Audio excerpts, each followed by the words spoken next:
Thank you very much, and thank you for the invitation to speak here today on a topic that, as you will see, is a very interesting one. There are some semantics involved, so I'll try as best I can to talk correctly about pleural pressure, transpulmonary pressure, and so forth. I changed the name of this a little bit. What kind of monitoring? Esophageal pressure for everyone, at least during ARDS. I have no conflict of interest, although there isn't a specific slide for this presentation or for any other purpose for that matter. So this new definition of ARDS from 2011 comes in useful because it enables us to distinguish better between different patients. Those that have severe ARDS with a PF ratio which is inferior to 100, and we are able to categorize them better because they have more mortality under these criteria, at least, than others. They will also be ventilated during the 28 first days, based on what you see here. And that leads us straight into what kind of ventilation should be offered to which kinds of patients, particularly the more severe ARDS patients. And we can see here high PEEP levels on patients who were not all acute ARDS. If you look at both moderate and acute cases, the express alveoli study looked at the high PEEP patients and showed that there could be negative impacts, but that these would in fact be positive in terms of mortality. So that if you adapt to the PEEP for these patients, it may be that this can bring about positive effects. And similarly, we have meta-analysis looking at prone position.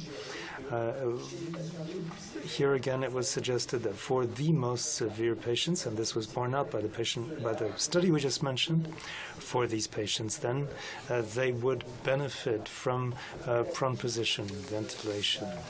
So, following the new ARDS definition and the way of treating the most severe cases, the task force that looked at the consensus position came up with this diagram, which is quite a useful one, since it shows that in all likelihood we are lacking randomized controlled studies, but that in all likelihood it is with these patients that we need perhaps to offer some alternative solutions. So the way that we treat ARDS has changed in terms of definition, level of gravity, and when it comes to rolling out treatment procedures, we have studies that are starting to come up with recommendations, not so much for PEEP and also for evolution, but ultimately as to whether we should monitor anything in particular before we opt for these particular modes of treatment, and what should we monitor. Those are the two questions we're going to be looking at now. Minimum monitoring is what we all do, looking at gasometrics, the PF ratio, PaCO2, which can be useful for PaCO2 when it drops following specific maneuvers. Measuring plateau pressure is self-evident, at least to ensure that it isn't beyond 30. I also noted here compliance of the respiratory system, which is something that we can all measure very simply by calculating what needs to be calculated at the bedside if the ventilator doesn't do it itself. If we look at the PF ratio, you can see this study from Marseille that shows that when you change FiO2, well, the ratio, the PF ratio, is not linear. It's quite significantly different than when you increase FiO2 in particular. And that, in and of itself, is of interest because in the definition, it is said nowhere that we will all give them 100% FiO2 before we do the PF measurement. And so we will have patients who will ultimately be mixed in terms of degrees of gravity or severity.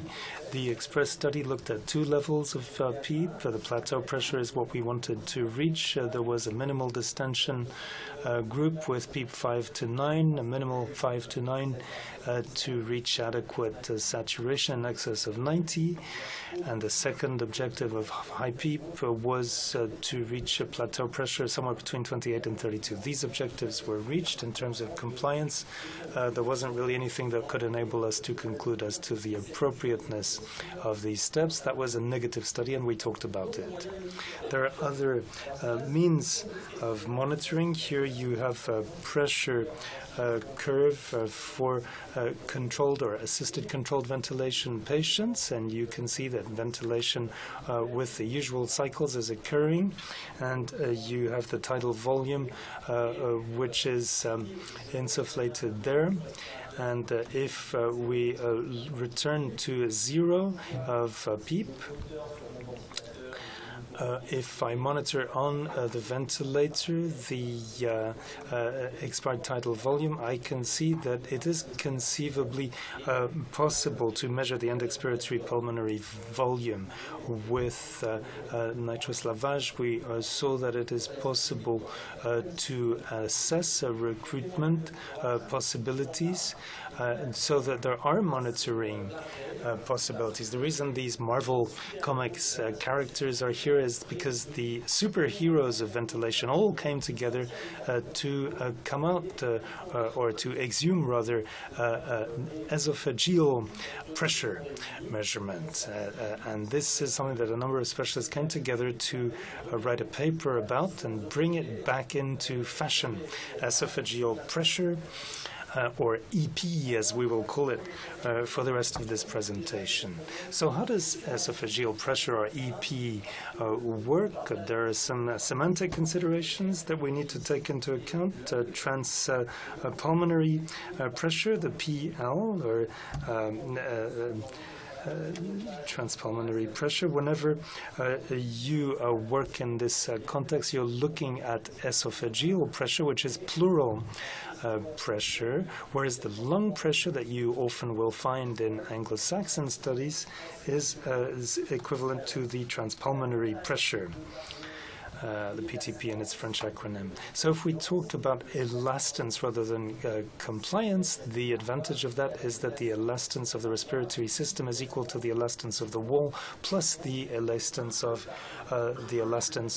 the lung, so that we can consider that the airway pressure is equal to PL if ECW is equal to 0, which is not always the case, since the elastance of the chest wall can be affected by pleural effusion, edema, changes in pressure, and parameters which can be modified in the course of ARDS. So when we look at esophageal pressure, which corresponds with pleural pressure, and see whether there's a correlation with plateau pressure at the end of expiration, we can see there is a significant correlation there. However, if we look at the correlation between esophageal and expiratory pressure, we see that there we do not have a significant correlation. So using esophageal pressure, or EP, exclusively is not enough to understand what is happening in the lung.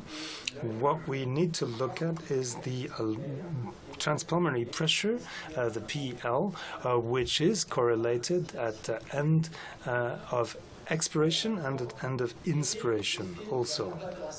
So if we look at the chest wall effects on this study here, which is one that was carried out some 20 years ago, it was felt at the time that pulmonary and extrapulmonary ARDS needed to be approached differently. Peritonitis and pneumonia leading to different kinds of ARDS. And looking at these pulmonary ARDS, the chest wall elastance was relatively low, as observed by the authors, and this was true across patients, whereas and this, again, no matter what the PEEP level was. Whereas looking at extrapulmonary ARDS, that was not the case, and therefore there should be a different treatment approach. We should note that these pulmonary ARDS cases all involved abdominal pathologies. Abdomen and thorax being closely connected, it is easier to understand these variations. We can use EP in ARDS with the compliance of the chest wall, the pulmonary pressure will, not necessarily, but in many cases, will tend to be different from airway pressure.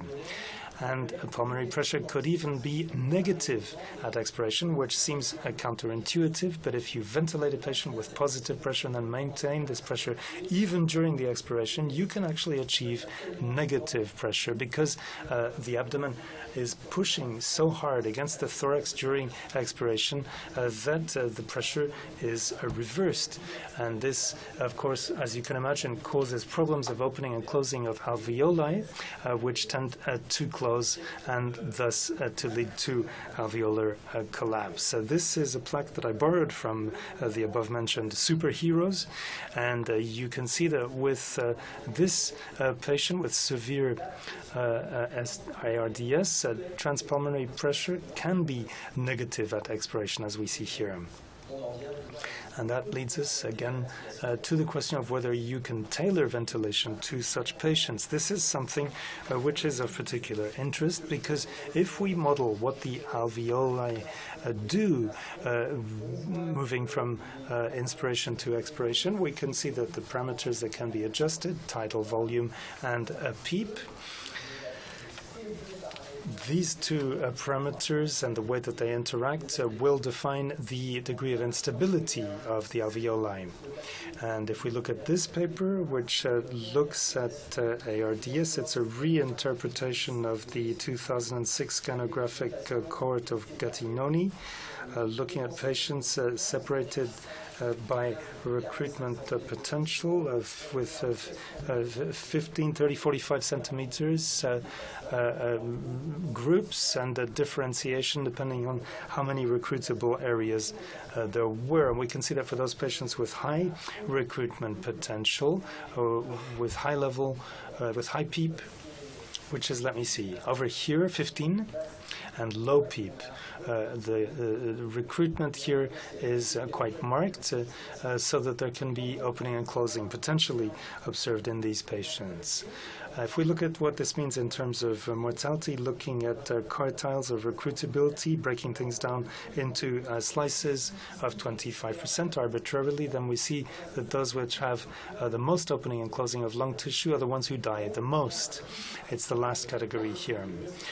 Hence the need to provide better treatment to those patients. And this is a study which gives us a desire to use EP with all of our patients. This is the Talmor study of 2008. And this is, rather than using the PF ratio, to use esophageal pressure, or EP, as the basis for regulation. And you can see that there are goals which are set for the PF ratio at day 3, at D3, using the alveoli study from the New England Journal with the low PEEP group, which was the control group, and one based on esophageal pressure. On the other hand, the idea being that expiratory transpulmonary pressure should never be negative. It should be between 0 and 10, and transpulmonary inspiratory pressure, which is different from plateau pressure, should be below 25 cubic centimeters. So if we look at plateau pressure, they were able to achieve their goal in the EP group and the conventional treatment group with PF ratio as a basis.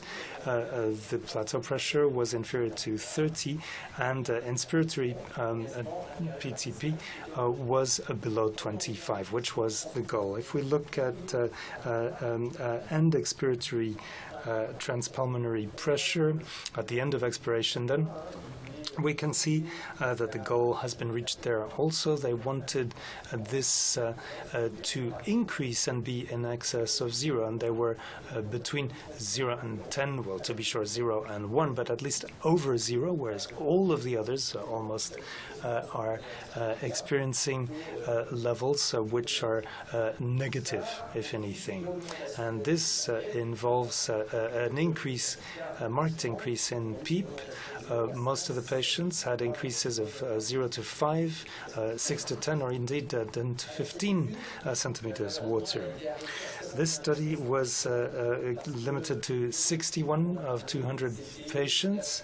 The objective was to look at the PF ratio at D3, as I mentioned, and the patients in the control group went from 145 to 191, whereas the others were able to double their PF ratio. And this is something which emerges from all of the studies. If you increase PEEP, it boosts the PF ratio, so that this could have been expected ultimately. In terms of mortality, there was a trend there, which is no doubt why the board curtailed the study prematurely in accordance with predefined criteria. So we can't really get a full answer to the questions through this study, although it certainly whets our appetite.